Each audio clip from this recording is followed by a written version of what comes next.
Good afternoon, grade 12s. This afternoon we're going to look at the balance sheet. I'm not going to do a normal balance sheet, just something different that you're not used to. And we'll also look at the audit report, and then I think we will have some time to just do a little bit more adjustments, not only for the balance sheet but also for the income statement. If we have a little bit of time, I can have a look at that. So the question that we're going to do is they give us information. When you get to question of the balance sheet, it is very important that you make sure that you know the format. If you don't know the format, you won't be able to get any marks for the question. So make sure the balance sheet and the cash flow for that matter, make sure that you know the format. So when they ask you to do the balance sheet, normally they will say without the notes, and then you have to put in everything in brackets. The first thing that you do before you start your question is you complete your balance sheet. So I just want to show you. You make sure I've already filled it in, because just to save a little bit of time. So I already filled in everything that was not filled in on the paper. So I know my format, so that is the first thing that I do. Then the second thing is I must make sure what the question says. What do they ask us to do? And so that I know what must I look for. Now the first part of the question says we must do the retained income note on 31st of May. Also the trade and other payables note. And then they say we must do that. Now let's look at the information they give us. They say the authorized share capital comprises of 500,000 ordinary shares. On 31st of May 2012, the company had issued 100,000 shares at 15 Rand 40, and on the 1st of June, the company issued another 200,000 shares at 15 Rand 60. So now that means we can calculate our share capital. So the first thing, the 100,000 times 15 Rand 40 will give you 1,540,000. So we have the 1,540,000. And they also issued 200,000 shares at 15 Rand 60. So 200,000 times 15 Rand 60 will give you 3,120,000. So if we add those two up, we have share capital of 4,660,000. 4,660,000. So that means, because we didn't have to do the share capital note or anything, we are finished with that part. So we can leave it. We don't have to come back to that. The net profit before tax amounted to 380,000. Now remember, they want us to do the retained income. And in our retained income note, we need the net profit after tax. So I just want to So let's look at the information they give us. They give us the balance at the beginning, and we want the net profit after tax. Now net profit after tax, they say before tax, the net profit was 380,000.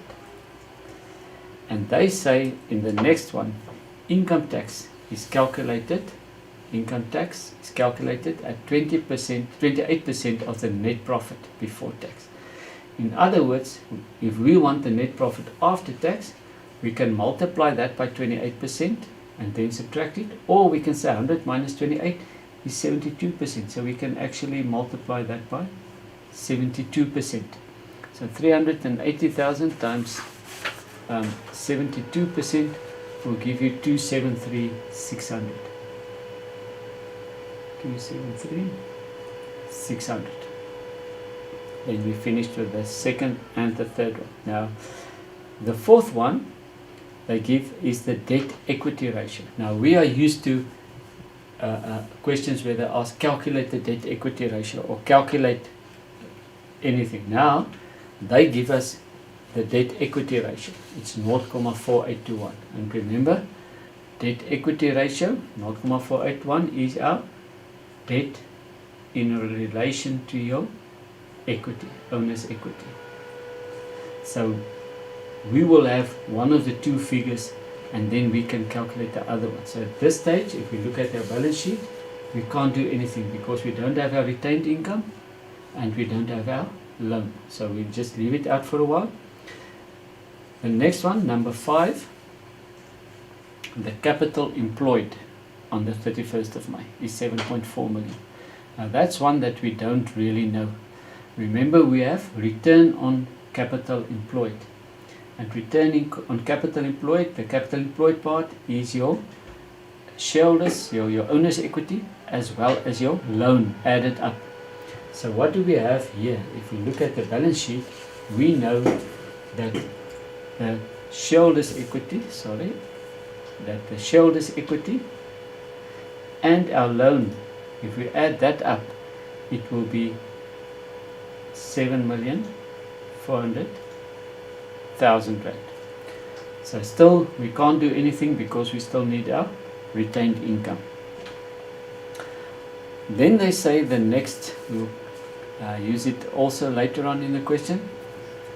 On the 1st of June, 1,800 rand was owed to SARS by Neptune suppliers. So that means whenever you get a balance sheet, you always do your SARS account. That's very important. So if you do the SARS account, they say on the 1st of June was 1,800 was owed to SARS. In other words, it's a credit balance of 1,800 rand. Then they say total income tax paid to SARS during the current year amounted to 100,600. So our bank, we paid 100,600. Sorry, we paid 100,600. And remember, they said in information 2, our net profit was 380,000 before tax, and our income tax was 28%. So if we say 380,000 times 28%, we get 106,400. So our income tax that we are supposed to pay, so the income tax on the credit side is 106,400. And if we balance our account now, we will see that we end with a credit balance of 7,600. In other words, remember they asked us to do the trade and other payables. So if we look at the trade and other payables note, they already filled in the trade creditors, the income received in advance and the accrued expense, and now we can also include SARS, income tax, which is 7,600. Alright. Then the last one. Total dividends paid and declared for the current financial year amounted to 80 cents per share. So if we look at the retained income note, they say our total dividends amounted to 80 cents. So we know it's 80 cents. And they said in information number 1 that 100,000 was issued and another 200,000. So that means 300,000 in total was issued. So our dividends was 80 cents for the year. So 80 cents times 300,000 gives us a 240,000. And that must be in brackets. So if our interim dividend was 80,000, that means our final dividends was 160,000. Whenever you write that one, make a note that you immediately go and write it in your balance sheet or in your trade and other payable notes, because we tend to forget that one. So our shareholders for dividends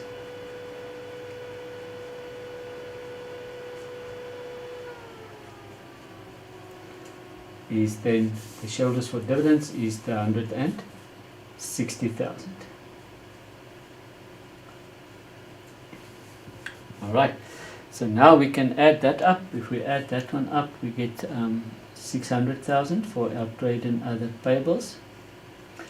And if we calculate our retained income, it would be 340,000. So now we can put that in our balance sheet. So we have our retained income, we calculated it as 340,000, and our trade and other payables we calculated as 600,000. So our current liabilities 600,000. So now we can see that our owner's shareholders' equity, the 4,660,000 plus 340, gives us a total of 5 million rand. Now, what did they say? They say there's two, you can use any of the two pieces of information they gave. They gave us the debt equity ratio. Let's first use the debt equity ratio. So we now have our equity is 5 million rand. And they say our debt is 0.4821. That means our debt is less than the 5 million. So we take the 5 million and we multiply that by 0.48. We multiply that by 0.48. And then we get 2.4 million. So that is 2.4 million. So we can say that our loan is 2.4 million. So we could say it is a 5 million times 0.48. Or we could say, they said that the capital employed was 7.4 million. We had the loan after the shareholders' equity of 5 million, and if we subtract it, we also get 2.4 million. So we could use any of the methods. So 2.4. So now we have 5 million plus 2.4 plus 600. That gives us a total of 8 million. One thing that we always see a lot of times when we mark at the end, especially at the end of the year, that learners put figures in brackets in your balance sheet. Remember, no figure in the final column must be in brackets. We add everything up. We never subtract anything in the balance sheet. Now we can complete our balance sheet. We have the 8 million total equity and liability, so we know that our total assets should also be 8 million. Alright, they gave us a little bit more information.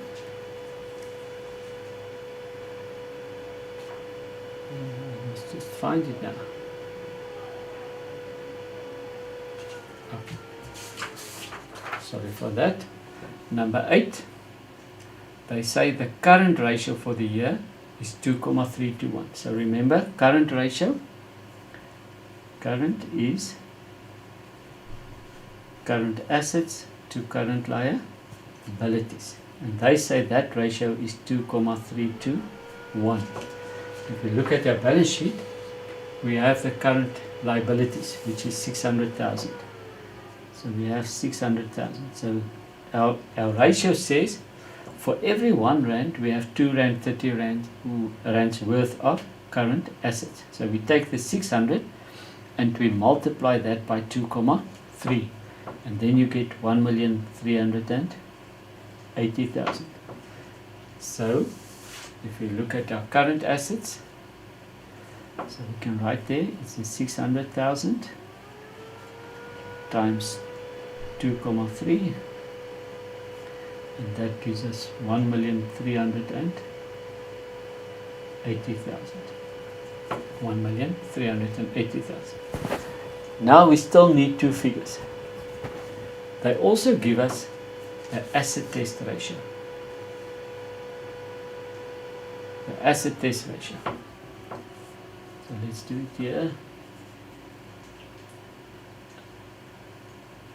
Asset test. They say it's 1.421. Again, that is our current assets minus our inventory to our current liabilities. So we have current liabilities of 600,000. So again, we multiply by 1,4 to get our current assets minus our inventory, and that will be 840,000. So remember, if we had our, in this case as well, if they gave us a 1.3, we would divide by 2 Rand 30 to get the 600,000. If we have the 1 Rand, we multiply to get the 840,000. Now asset test, remember, asset test is our trade and other payables and our cash and cash equivalents. So that total will be 840,000. We have trade and other receivables. I think that was a typing error. That should be receivables. So we have the 700,000. So our cash and cash equivalents would be 140,000. It would be the difference between the 840 and the 700. And now we can calculate our inventory, because we have 840. Our total is 1,380,000 for current assets. So in other words, our inventory will be 540,000. 540,000. And now, the last piece of information that they give us, they say Neptune Suppliers Limited earns interest at 6% per year on the fixed deposit. The fixed deposit has remained unchanged, and interest on the fixed deposit amounted to 30,000 Rand. So again, if we do the calculation, we don't know what is the fixed deposit. So the fixed deposit will be X. We know that we get interest at 6%. We had it for the whole year, and that gave us the 30,000 Rand. So to get the value of X, we would just say 30,000 divided by 12 over 12 divided by 6%. And then we would get 500,000 Rand. So you can do the test. 500,000 times 6% is 30,000, times 12 over 12 is 30,000. So your interest is correct. So in this case, we will have our financial assets as 300,000. 500,000, sorry. Our financial assets is 500,000. We have the 8 million and the 1,380,000, so the difference is 6,620,000. And then minus the 500 gives us 6,120,000. So that will be your balancing figure at the end. So why I did this question is just so that you can see that sometimes you need to use your ratios to calculate figures. They don't always have to give you the information and ask you to calculate the current ratio or asset test ratio. Sometimes you will have to use it to complete your balance sheet or your income statement as well. Now just a few things. We will have a look at some more adjustments just now. I just want to show something to you. Sometimes I will say to you, a debtor with a debit balance must be transferred, or a creditor with a credit balance must be transferred. I just want to use this balance sheet as an example. When they say, let's say a debtor, debtor's control, you have a debit with a credit balance of 1,000 Rand. And they, sorry, I just want to write that, a debtor with a credit balance of 1,000, and they say you must transfer that to your creditors.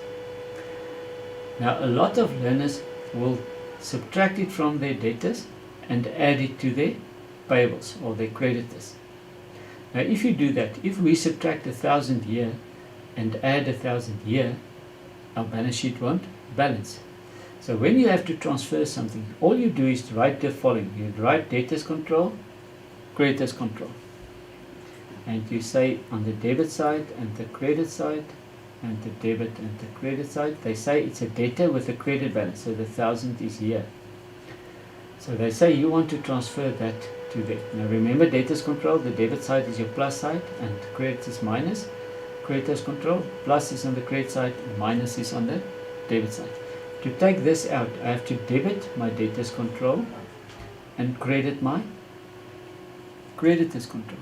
In other words, if I add 1,000 here in my debtors, my receivables, if I add 1,000 and I add 1,000 to my payables, my balance sheet will balance. So that's one of the errors. We will have a look at that just now when we look at the other adjustments. So the first and most important thing is you must know your format. If you don't know the format, you won't be able to do the question. As we have a little bit more time, I'm going to look at some more adjustments. Just before we do that, we also have to talk about the audit report. Now I just took this out of a memorandum. So just so that you can see, we have 3 types of reports: qualified, unqualified, and a disclaimer. And I highlighted something. A lot of learners think that a qualified report is a bad report and an unqualified is a negative report. But look at the information. They say a qualified report says that the financial statements fairly present except for something that cannot be properly accounted for. In other words, if there is a qualification on your financial statements, there is a few aspects that needs attention, and therefore you cannot you can rely, but not on all of it, all of the figures. Some of them there might be a problem. So it's not a very bad report, but there is stuff that is not correct.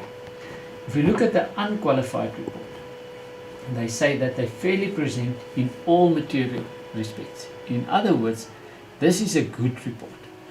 And write that somewhere down so that you remember that unqualified is a good report. You can rely on the figures in the financial statement.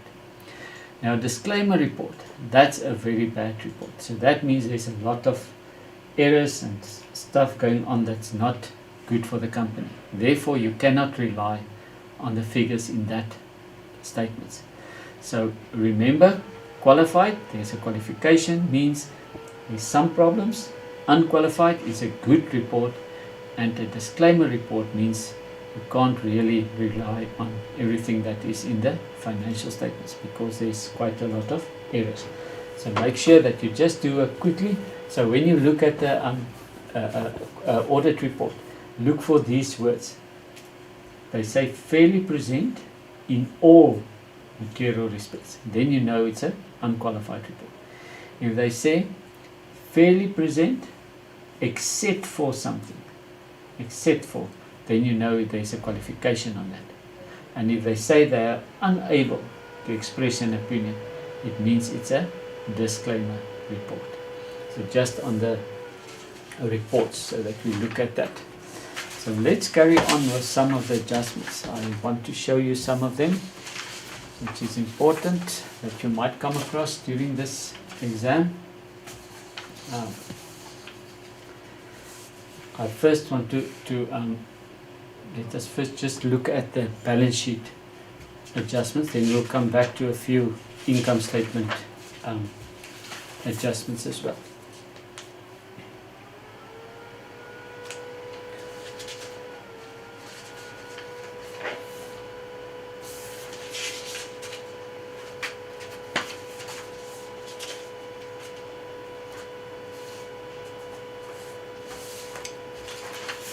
Alright, let's look at this. That is also I took that from different papers. Let's look at the first one.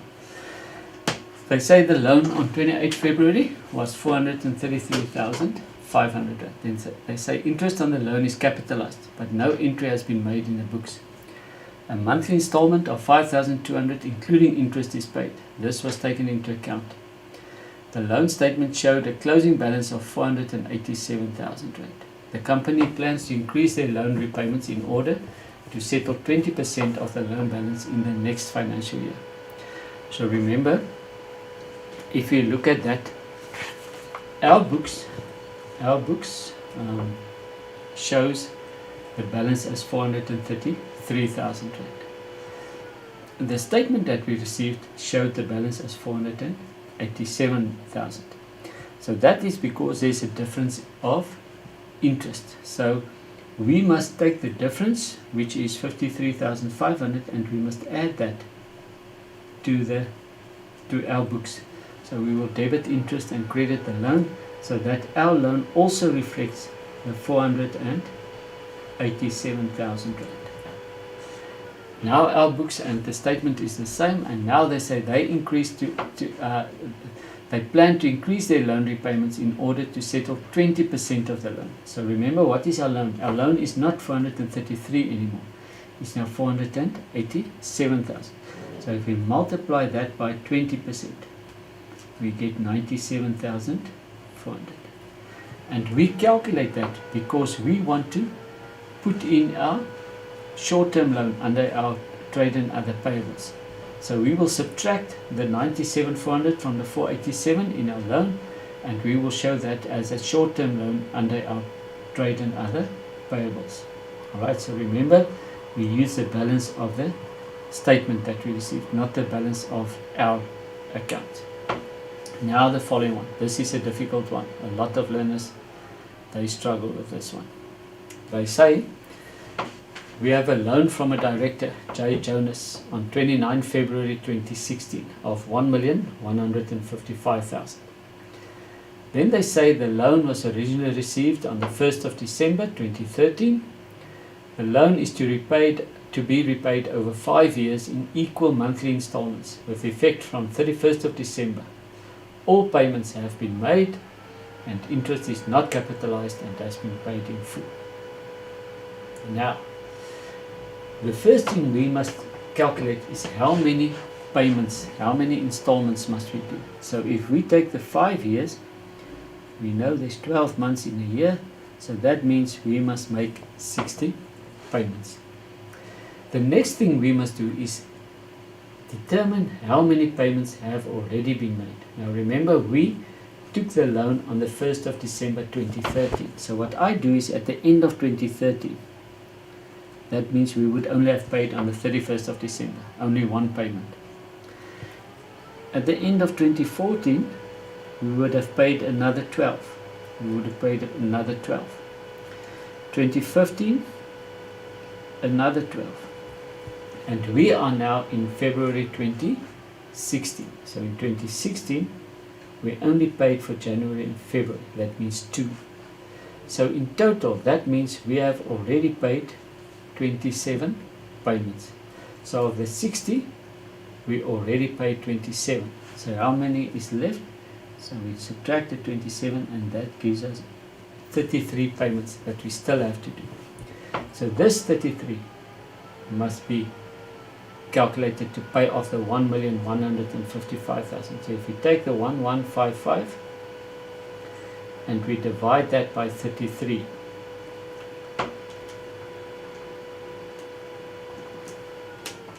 we get a monthly payment of 35,000. Now remember, that is per month.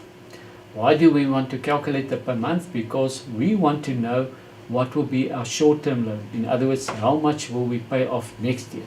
So the 35 we must multiply by 12, and that will give us 420,000. So in our loan, we will subtract the 420,000 and we will show it as a short-term loan under our trade and other payables. Alright, I think I have another one here. I just want to look at that one.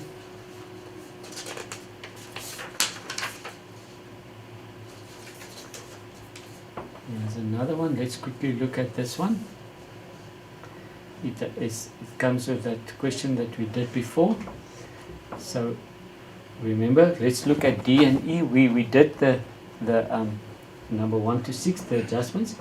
Now they say a debtor's debit balance of 1,000 rand in the debtor's ledger must be transferred to his creditor's ledger. So what we said we do, we say debtor's control creditors control. Debit, credit, debit, credit. They say a debit, a debtor's debit balance of 1,000 rand. So it's here. It must be transferred. So how will we transfer it? We will subtract it. In other words, we will credit our debtors control and debit our creditors control. And remember, plus, minus, minus and plus. So we will minus it from our debtors and we will also minus it from our creditors. So make sure that you understand that one. Let's look at the following. A mortgage loan from Custom Bank was obtained on the 1st of April 2014. This will be repaid over 6 years. And a payment is made at the end of each month. So again, we start off by saying 6 times 12, 6 years. So that means we will make 72 payments. The first payment was made on 30 April. And then they say all the payments was made. Oh, no, it seems like I just want to see if I have the next part of the question.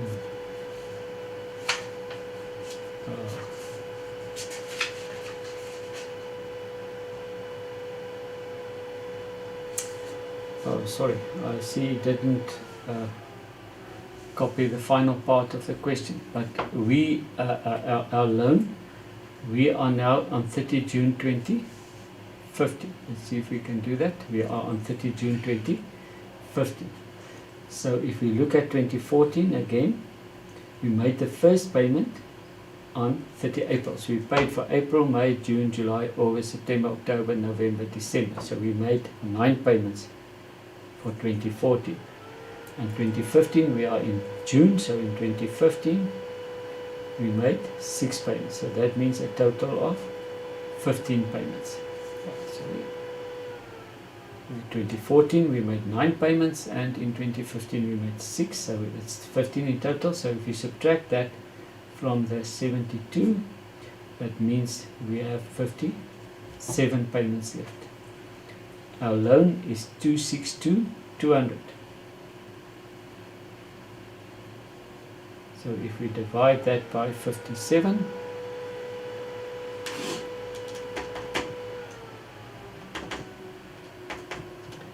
that will give you a monthly payment of 4,600. And again, we want to pay for the whole year, so times 12, and that gives us 55,200. So in other words, our short-term loan will be 55,200. 55,000. So we will subtract that from the mortgage loan, and we will show that as a short-term loan in our balance sheet. Alright, let's look at some more income statement adjustments.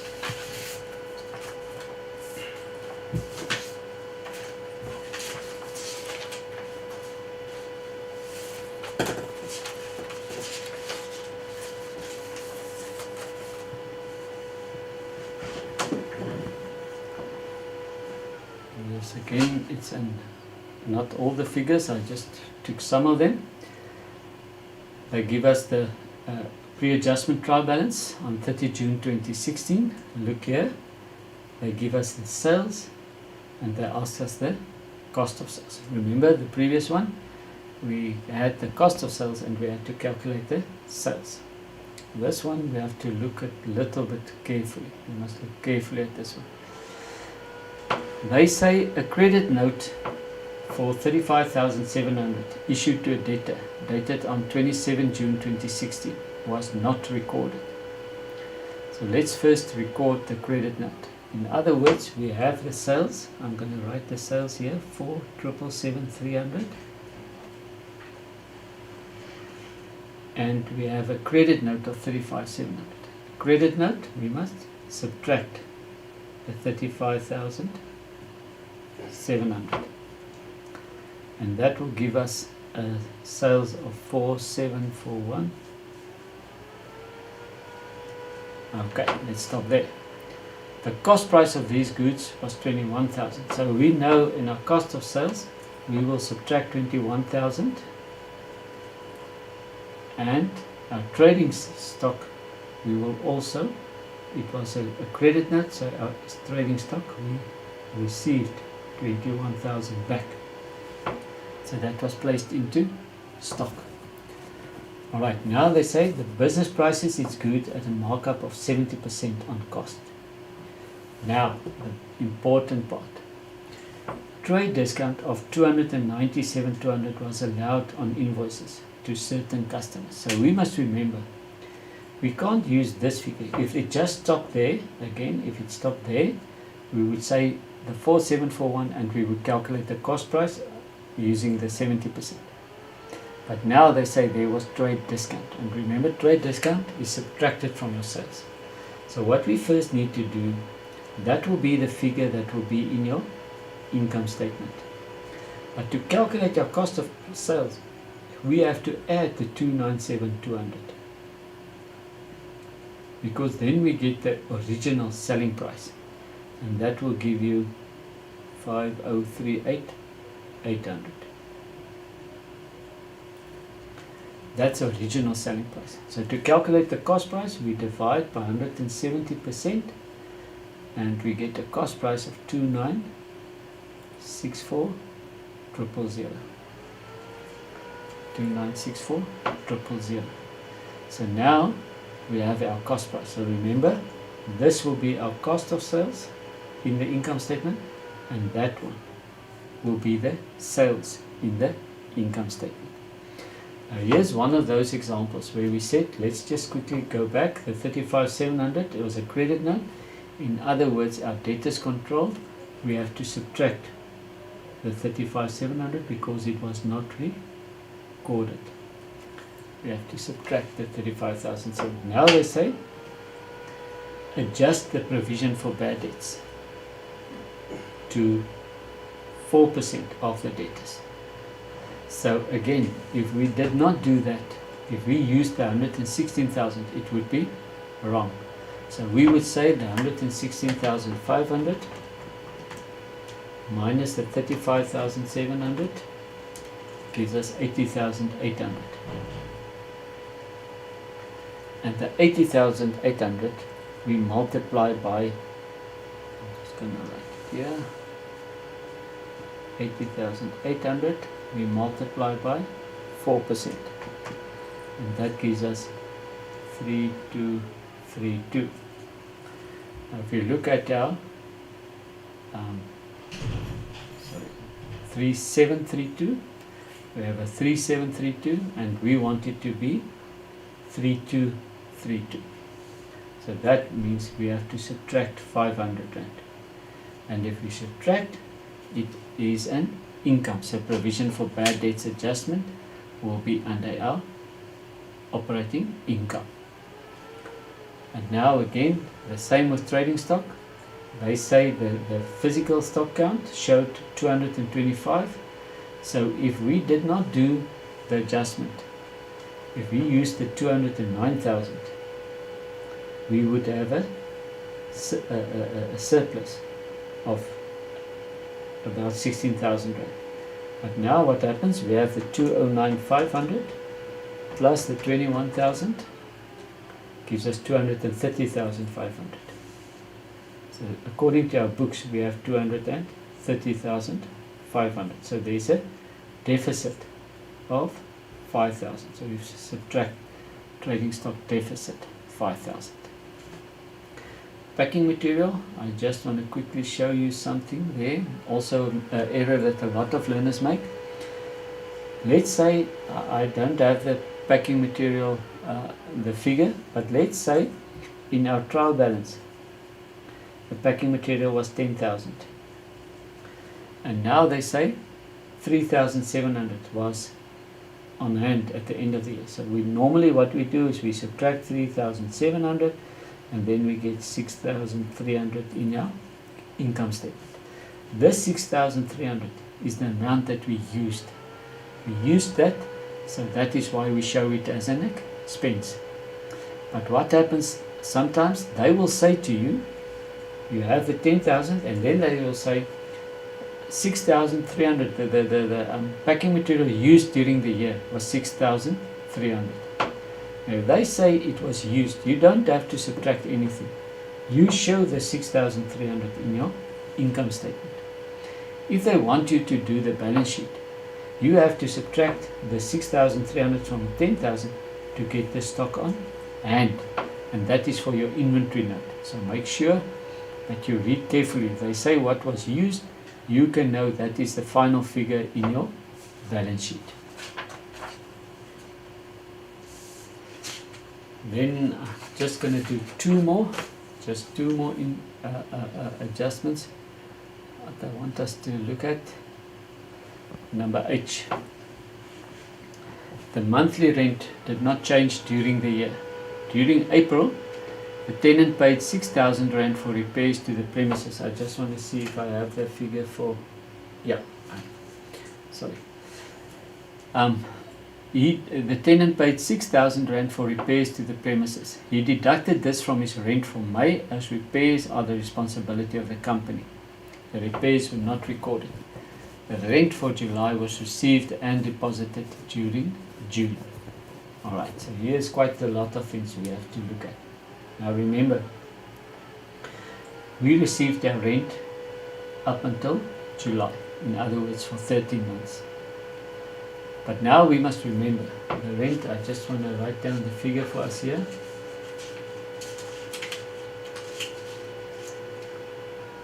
The rent income was 101,900.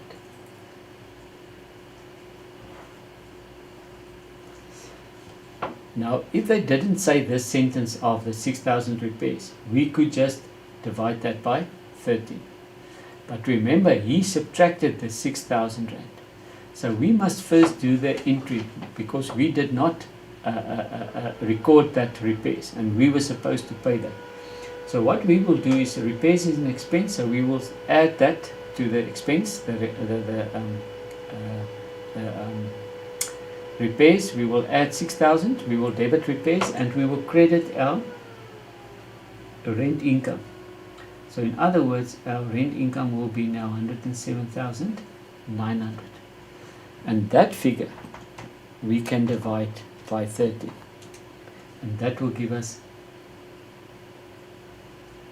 8,300, which then was received in advance. So we have to subtract 8,300. So remember, you must first add the 6,000 before you calculate the monthly income. The same with the last one. Advertising consists of a monthly contract with a local newspaper for the entire year. Advertising was paid for 11 months only, so there is 1 month in arrears. From the 1st of April, the contract rate was decreased by 152 Rand. Okay, now how do we do this one? First thing, we must know for how many months was the decreased rate paid. It was for April. You remember our year ends on 30 June. Let me just make sure.